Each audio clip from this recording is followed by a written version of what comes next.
Hi guys, welcome to my YouTube channel, and in this video I will briefly discuss about Coulomb's law.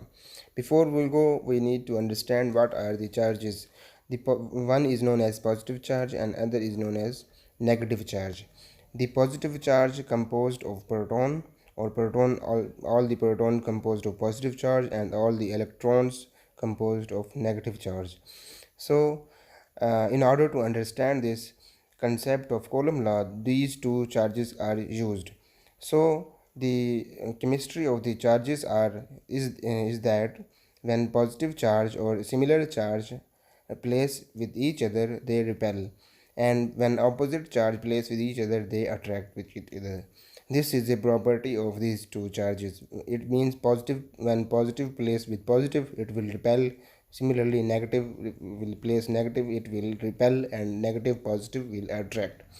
In the other case, we will understand the Coulomb's law according to charge. In this case, you see that two positive charges are placed and the arrow shows that these two charges are uh, moving away from each other or repelling each other. These two charges are not attracting each other.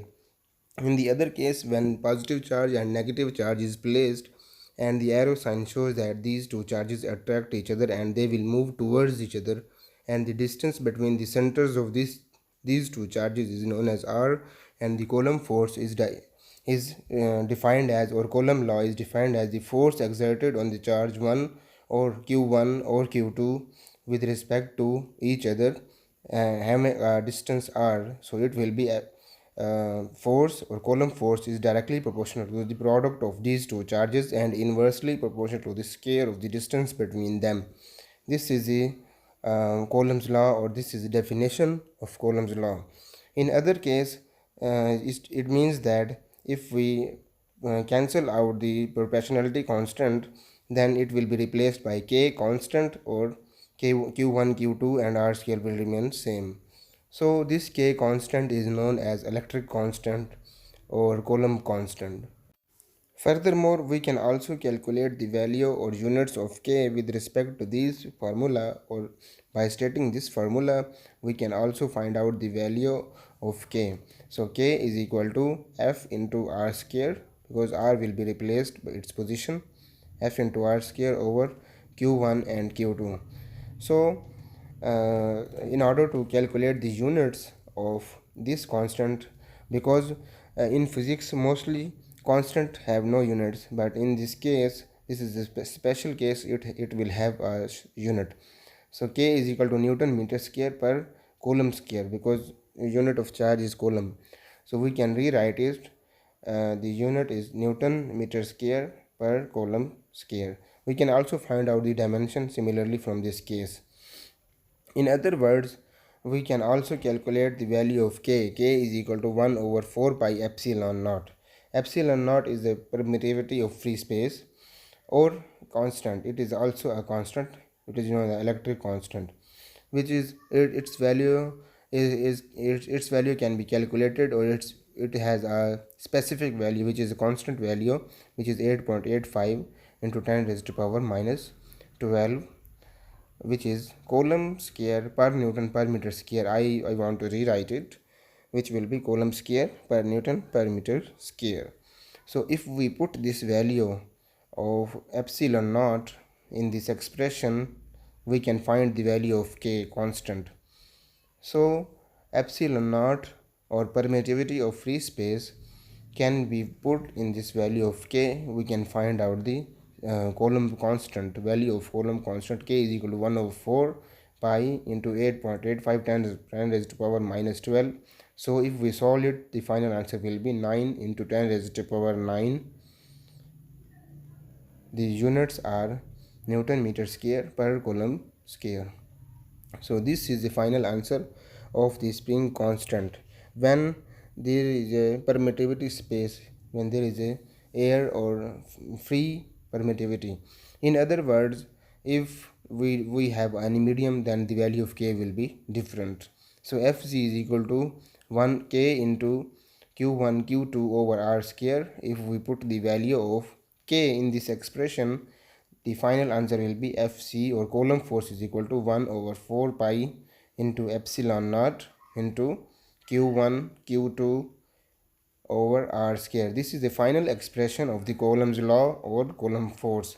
In other words, or furthermore, we can also justify that the charges, the force produced on charge 1 with respect to charge 2, what will be the effect of force? If q1 exert a force on q2, then what will be the effect on q2?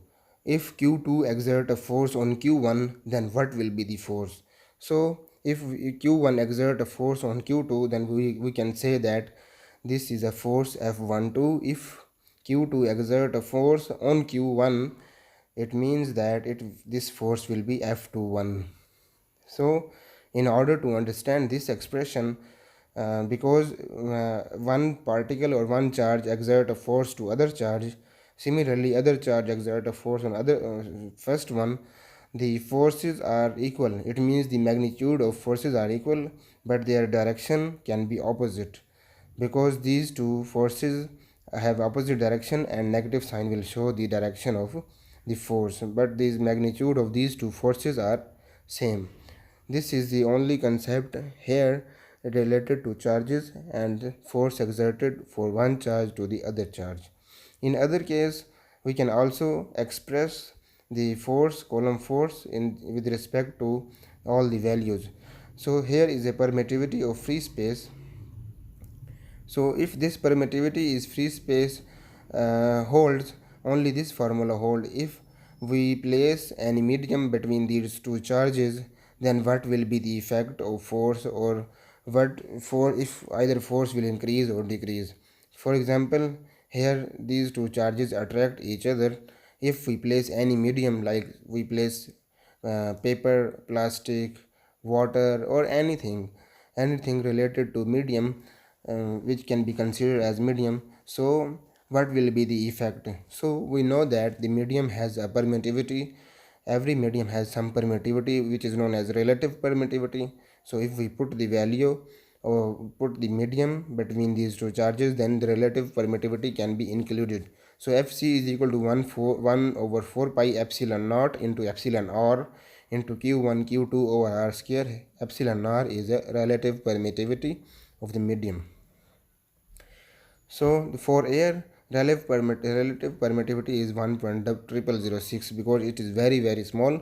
That is why we consider that it is 1 equal to 1, and we ignore in the formula, because for air, or if air is present between these two charges, then relative permittivity is value of 1. So the final expression of the Coulomb law is equal to Fc is directly proportional to the product of the forces. Product of their charges is inversely proportional to the square of the distance between them. And up till now I have finished about the Coulomb law, in which I have discussed about the charges, type of charges, their interaction, repulsion, and attraction. And if you like our video, you can subscribe our channel for more videos. And if you have any question, you can write in the comment box and we will answer you. See you soon. Bye bye.